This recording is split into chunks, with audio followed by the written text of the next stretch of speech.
Guess what? Chunky butt. I'm having a wonderful day. I'm having a big, fat, glorious day. I feel like I should go marching through the streets screaming, I'm a winner. When I was young for New Year's Eve, I'm not sure if it's an Italian tradition, and I'm sorry if it's not, but my mother let me do it, so I blame her. When I was young, my brother and I, right before the ball would drop, this is really the joys of being a kid, is just being able to be yourself. If you've got kids, let them just be themselves. Stop trying to control everything. They don't want to be controlled. They're fucking crazy. They just want to be crazy and have love and support. But if you're a kid, you don't really have any perception of what's happening around you. It's true. You don't realize it until you're older and you have the wherewithal. Then when you're older, you wish you didn't have the wherewithal because you just wish you were a kid again, where everything was just glorious. Every day was glorious. It was maybe peppered with some questions, or a lot of questions, but fun no less. Glorious. That ball would drop. Boom. 3, 2, 1. Happy New Year. People would go crazy. We were surrounded by the ones we loved. It was intoxicating. Dopamine, serotonin, firing, cha-ching, bing, bing, bing, bing, bing, bing, bing, bing, bing, bing, bing. You couldn't get enough of it. It was amazing. It was amazing. An amazing time it was would be an understatement. It was glorious. We'd go sprinting down the streets. Pots and pans and all. My mother's favorite spoon probably came with me for a couple rides right into the new year. She made pasta with that spoon. Here I was, a chunky butt, just smacking pots. Running up and down the street. My mom couldn't get enough of it. It was a good time. My brother and I, we'd go out there in our undies. At the time, Hanes was still very popular. I'm happy that's one trend that has yet to come back. You know what I'm talking about. You go to the gym, everybody goes to the gym, and you see that 85-year-old with his junk just like, in there. He's just in it. He wants you to be in it. He wants you to be a part of his human experience. And you're so goddamn close in the locker room that you're almost part of it. I don't know how the girls do it or whatever, but like in the guys' locker room, it's like being on a safari, man. You don't know what you're going to see. It's like the scariest escape room ever. Ever. It feels like there's no ends. You're in a room with no doors. You have to find your way out while this guy's cocking in your face and just ugh. Put that shit away. Look what you did, Haynes. Look what you did. You started a trend you didn't even mean to. Now we're plagued with 80-year-old balls. I'm not happy about that. It was different when I was a kid. It was cute. You can't grow up doing the same shit you were doing when you were a kid. Although I wish there were a couple things we could still do. But nowadays, if I go streaking down the street with pots and pans, I can almost guarantee a police officer will be at my house. To which I don't think he'll want to hear about my latest podcast and my explanation as to why I'm doing that. But man, it would be funny. Officer, you can't be out here doing that. Doing what? You're outside streaking. That's illegal. Yeah, but my mom said it was okay when I was young, so that makes it okay, right?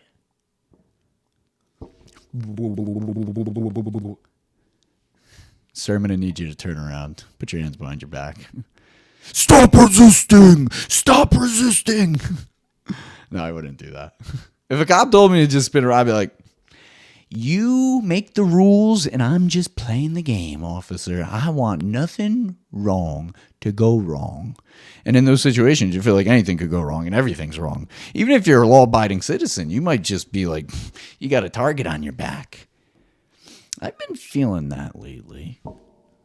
That feeling of not being accepted by my peers. not being accepted by the people around me, feeling as if I'm an outcast. I hate that feeling. That feeling sucks. Why is it we do that to ourselves? Sometimes I like to chalk it up to a nice little life lesson, a little challenge for us. But we make up all these realities that just simply aren't true. And we live in this manufactured prison, let me out, begging a made-up cop to uncuff you, when really the person that's put you in cuffs is you. There's people. Whoa. That's a nice little. We can start a little thing with that. Go on Spotify, get famous. There's people that will make you believe it's true too. They'll play with your head. They'll fill you with rhetoric. I'm not talking politics. I'm just talking basic drama. The drama machine has been booming this week. In the last 2 weeks, it's been like, what's going on, man? I haven't even been able to talk about it because I'm just like, what's going on? And me, I'm always like a victim. I'm like, I didn't do anything. I didn't do anything wrong. Why do I deserve this? Why is this happening to me? I am at siege with you people, and I've done nothing. I've done nothing. And here I am in trouble. For people like me, I'm hard on myself. I can't help it. It's me. It's not bad to give a shit. It's not such a bad thing. But there becomes a time when it becomes obsessive. And drawing that fine line is like, hey man, good luck. You got no shot once you get in your head. You start thinking all that gibberish. You're not good enough. You're not bad enough. You're not present enough. Your perception will become your reality.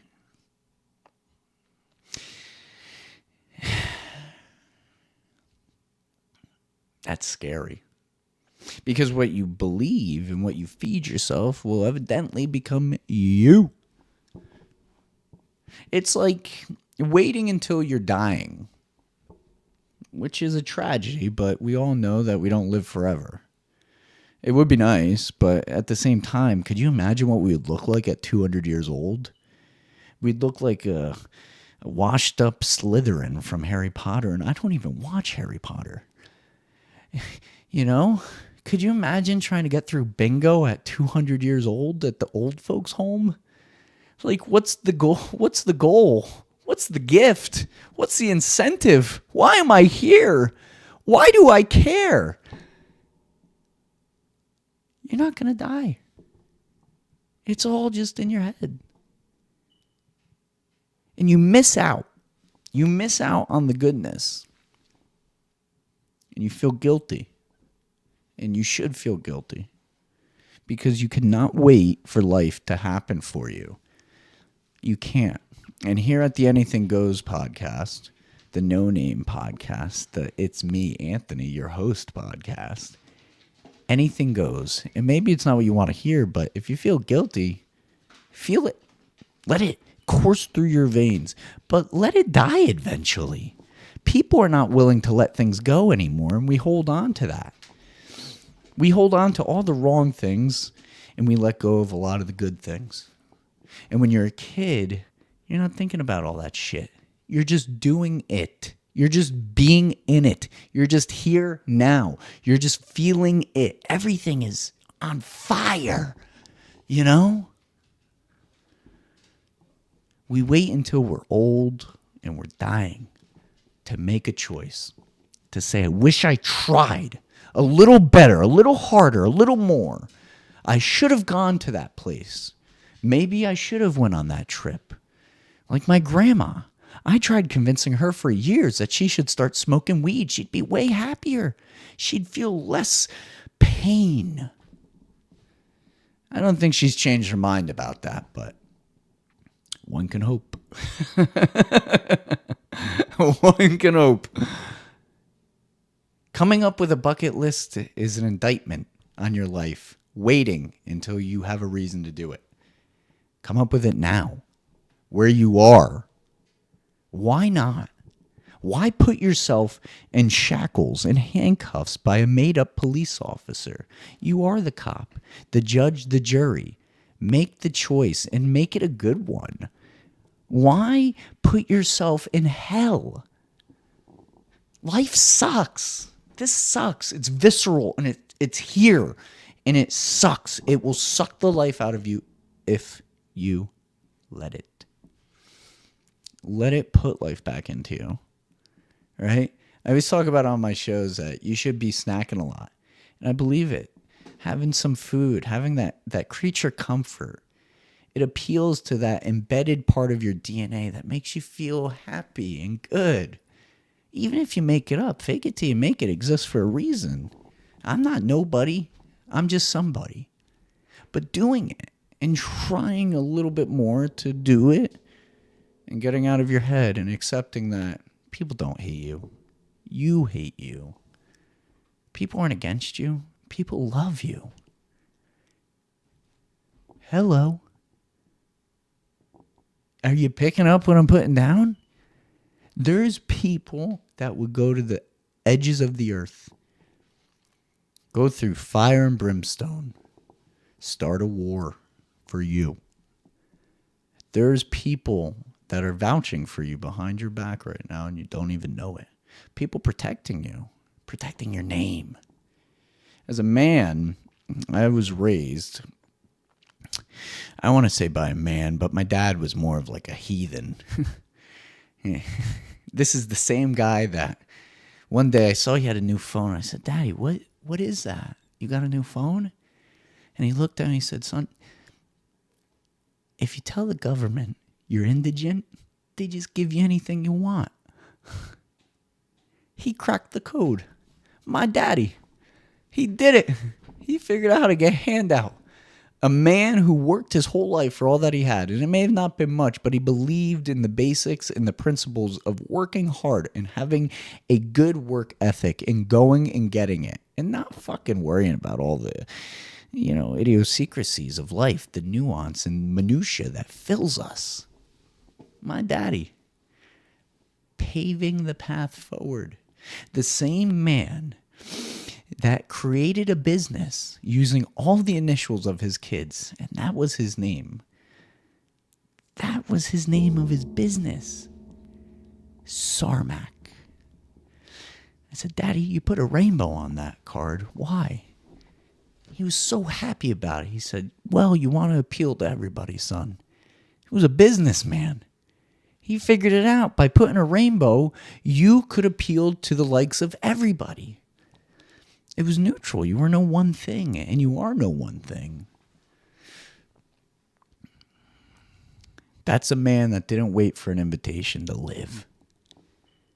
And I feel like for a lot of years, I felt like I lost him a little too soon. I didn't get enough time with him. Yeah. I felt like I didn't get enough time with my daddy. Well, Daddy, I got news for you. You raised one badass son bitch. Because the legacy lives on. And as long as we have the fortitude to do all this shit, you can see through the details, minor details that you're hung up on, that you're getting stuck on, the things that you can't see past. It's possible. It's not corny. It's possible. Possibility is what you need to start filling your brain with instead of how much you suck. We all know you suck. There's plenty of people that probably hate you. But there's just as many, if not more, that love you. And have looked out for you. Maybe they're not here anymore, but they're still there. And a part of them lives with you. A part of you lives with them. Every little detail like that. Minor in the grand scheme of things, but the impact. The impact is really something extraordinary. Being your true self, feeling your true self and your authentic self. It's an amazing feat. When you can lower the walls and say, you know what? All the shit I'm not doing is because of me. When I first started stand-up, I used to think, how terrifying is this? Getting up on a stage and talking for 5 minutes. You had 5 minutes to make people laugh. Sometimes you had a full room. Sometimes you just had a couple of people. It was terrifying. It was dangerous. It was dangerous, man. I'm awkward too, so I'm just like, ugh. So the more awkward I get, the funnier people think I am. Like, stop laughing at me. I'm so uncomfortable. I'm embarrassed. I'm humiliated. Look at me. I look like a fucking idiot.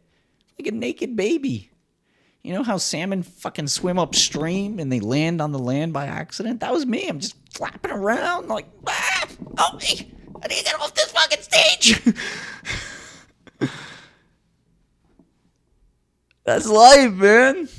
Doing the shit so that you can grow and have fun.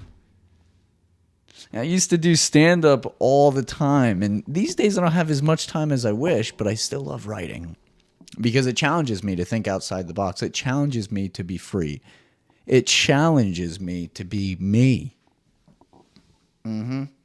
Yep. I think that could be a little scary. But for someone like me, I was bullied most of my younger years. We didn't have much, so we always didn't look a little raggedy, and we had everything we need, but people bullied me. I bullied some people too. I'm sure I'm the enemy in somebody's story. In fact, I am the enemy in a lot of stories. You don't like me? Not my problem. You hate me? Fine. I did you wrong? Whatever. Sorry. I can't account for all the things I've done, but I certainly can account for the things I'm going to do. I live every day now like it's my bucket list. Every day. I don't want to wait for something to go wrong to wake up to the world. I don't want to wait for something to say, Ant, go live, baby. Every day I wake up in the mirror, I look in the mirror and I'm like, you can do this. As much as I fill myself with the you can't do this, I know it's just bullshit. Just peppered throughout my brain. I can't get rid of it. I can't. I'm just a grown up little boy trying to shake all the shit I learned. I spent so many years learning things only to get a little older and try to unlearn them. You start unraveling the beast. The beast. That's what this is. You're the beast. You're the enemy. You're the knight. The princess. You can be anything you want. And I'm fascinated with how we can change our stories in life. Not just what we do, but how that makes us think differently and how that creates new ways of thinking so that you can let go of those bad, shitty, I'm not good enough things. So what? You suck. I suck so much. Ugh. I suck so much. And when I started doing stand-up, that's about all I did. And people would ask, well, Ant, if it's so painful, why do you do it? Why do I do it? Because who doesn't have nerves? Who doesn't have nerves? You talk to 99% of comedians, they've got nerves. They get nervous. Writers, nerves. I mean, look at SNL. Most of the cast of SNL, they filmed a documentary talking about how nervous they were. Look at all of them. Steve Colbert was rejected on SNL. He never made it on SNL. Steve Colbert, famous talk show host now. How? What did that do to him in that moment? He did a 5-minute set. It probably paralyzed him for a long time. But he turned out to be one of the most famous broadcasters. You think he got there because he's just like, fuck it, I suck? Maybe for a little bit. But he didn't stay there. And it fascinates me when I look at my own personal development. How do I get better? How do I do this better? How can I be more me? And doing stand-up challenges me to do just that. And writing challenges me to do just that because I'm not naturally good with people. Everyone says, you're downplaying it. You're being a sellout. I'm not. Never have been. I've gotten better, though. In fact, I've gotten so good that now people think I am good with people. That's how much it can change. That's how much it can change. But it won't if you spend your whole life waiting for it to happen for you. You love somebody, they're far, go find them. You want a new job? You hate where you live? Move. Get out of town. How long have you been feeding yourself the same fucking excuses? I don't mean to be hard on you, but ask yourself, how much of this is a theme in my life? Do you think if you think the same thoughts every single day that you don't evidently become that? I know I did. I never thought my voice mattered. I never thought the projects I worked on mattered. I never thought the book I published mattered. It does, in case you're wondering. I learned. It does. It's right here. Mixed Feelings. Get your copy on Amazon. Mixed Feelings. I never thought those things mattered. I never thought doing stand-up mattered. And I did it. And I learned I was wrong. I was off the mark. And I'm a fucking know-it-all. I think I got it all figured out. Maybe that's the inner Virgo in me. The stars aligning. I'm a creep, man. I think I got it figured out, but I don't. I'm just as human as anyone else. Just trying. And I don't want to wait for an invitation to do it. I want to just get her done, baby. Larry the Cable Guy style. What do you mean you just want to get her done? Just do it. Nike said it best. You think that fucking great marketing just came flying out of left field? There's some thought behind it. It's provoking. Makes you think. Jerry Springer didn't just piss people off before his shows, may I add. His producers, not himself. He didn't just piss people off before his shows so that way they just got on stage and had a conversation. They wanted them fucking brawling. And that's what they got. They created the narrative. They spun the script to make it work. And you can make it work too. However you want. How can you take your current story and turn it into something what you want it to be? How can you refill yourself with good things? Things that give you a sense of purpose.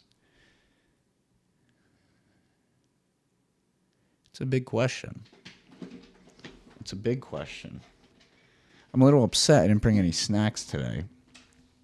My snack stash is down. And going to the grocery store is basically the one thing in my adult life I've yet to overcome. It's so annoying in there. It's so annoying at the grocery store. Every time I go to the grocery store, I bump into people I know.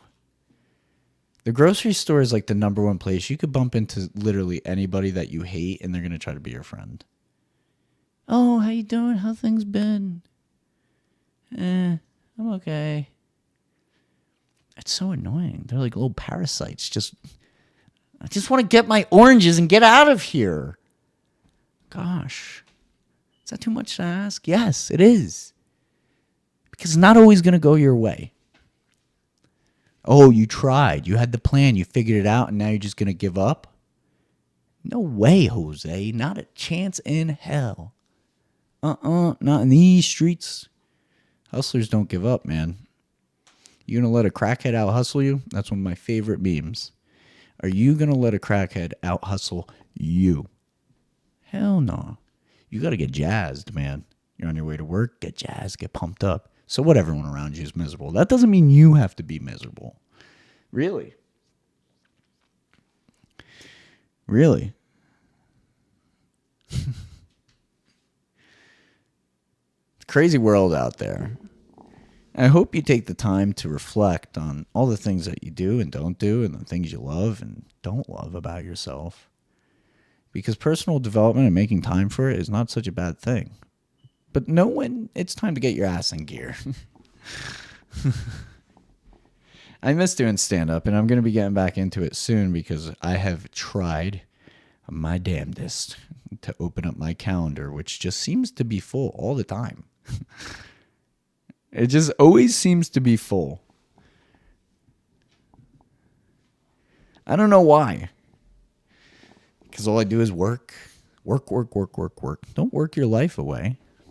I love work. Work, my projects, everything I do in my life right now, I love. There's not any one thing besides the grocery store. I fucking hate you people. I hate you people at the grocery store. Besides that, I can live with everything else. And the laundromat. The laundromat, oh, God. Just put the dagger in my chest and twist it. Oh, God. Laundry day and grocery day, I will put those things off until the ends of time. Oh, yeah. I'll all last week, if I saw you, just know I had no underwear on. I was straight up commando. You know why? Because I didn't do my laundry. Does that make me a bad guy? No. It makes me human. It makes me human. I see these people in the grocery store too, and they stop, and they're like stopping right in the middle of the lane. It's like the equivalent of like putting your car in park on the highway to have a conversation. This is go time, baby. We don't have time for this. You're not a pace car. I'm in Formula One and I got to go. I got 3 things I need here, and it's about everything I can do in my power to not pick up 75 other things. Because the problem that really is the problem is that I got a bank account that says I can only afford these 3 items. And if I got to make sense of this at the register, when my friend, who I actually like because she's actually works at the bank too, we'll get into that in a minute, when I got to talk to her and transfer money in my bank account, it's just a bad scene, man. Now I got fucking granola bars I don't even like. I picked up toilet paper even though I've got 45 rolls of it at the house. I'm manic. Don't stop me at the grocery store. Can't be bothered. Don't ask me how I'm doing. I'm not okay. You see me? I'm here. I'm here at the grocery store. I'm not okay. The only thing that could make this worse is if I ran into like, I don't know. I don't know what could make it worse. Running into my in-laws at the grocery store. Oh, God, don't see me. Oh, don't see me. Nope. Hey, John, was that you I saw at the grocery store earlier? Nope, wasn't me. No, not a chance. You know, the in-laws always have that real squeaky voice. What are you doing here? How's your day? No, didn't see you. Nope, I was at work. I was working. I'm busy.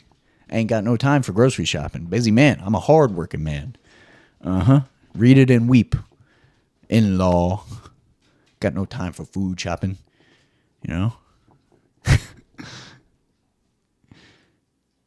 Meanwhile, you just like punch yourself in the face after every interaction. I love people too. But that's why I need time to recharge, because I'm such a people person at times that I need to be not a people person. I need to fade into the abyss and chew on glass and not think about anything other than me and how much I hate it here sometimes. You're going to hate it here.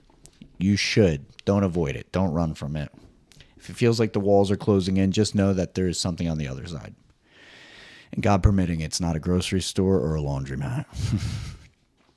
But there is upside too. I always run into my bank teller who happens to work at my local grocery store and my bank. So that's usually a pretty lethal combination, because if I start my morning at the bank and end my day at the fucking grocery store, I mean, talk about double dipping. Hey, Anthony, how are you? In the morning, I'm good. Ready to rock and roll. I walk into the bank. I'm not miserable going into the bank because I've already accepted one big fucking truth. I have no money. That's not changing. But by the time I get to the grocery store, I'm still doing that, bargaining with myself. Well, maybe I can afford the cookies today. Well, maybe I should get the granola bars instead. Ooh, Ben and Jerry's. Hello. So by the time she asked me how I'm doing at the fucking register, I'm like, everything's dead. Everything. I'm not me when I'm here. I don't want to be here. You start twitching and you start getting all jacked up. You don't even know who you are. She starts asking you questions. I always have the most colorful conversations with her. She's amazing. She makes going to the grocery store not so bad. The only thing that can make the grocery store better is if no one was there when I went shopping and everything was free. Free! Like SpongeBob. That I can support. You got my vote of confidence. But until that shit's free, no way, man. Keep me out of it. I got nothing good to say. Grocery stores are an indictment on my life. Put me in jail. I'd rather be arrested. Just arrest me. Put me in jail. Can't handle it. Can't handle it. What a world we live in. It truly is a blessing. I hope you feel that at times, more particularly when you feel like a piece of shit.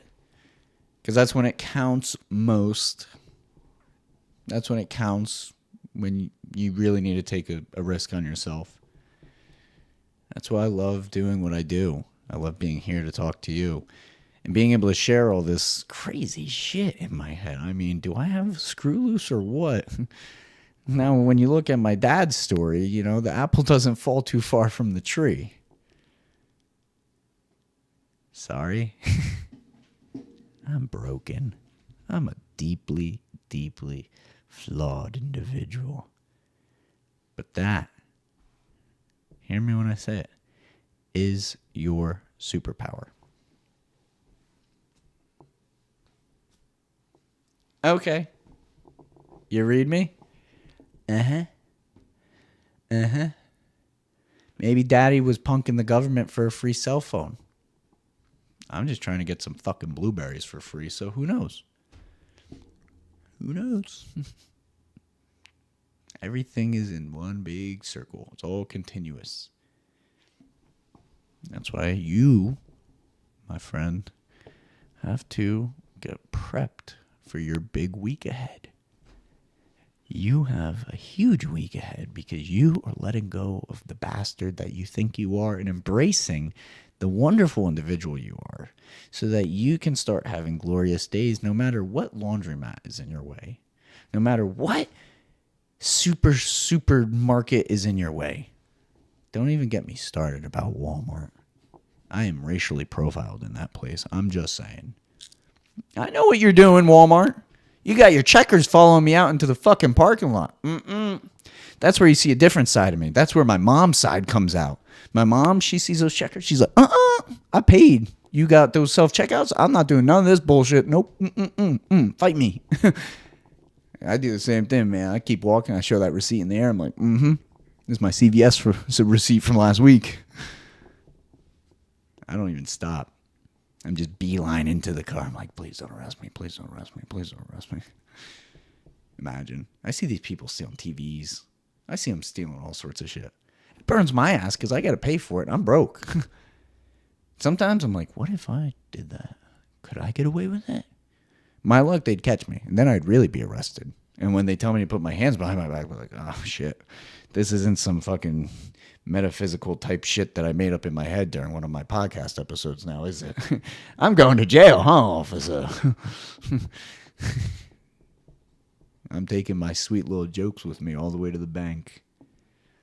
I love writing. I love making you laugh and love having you here. I love that you have me, too, to share the company with you.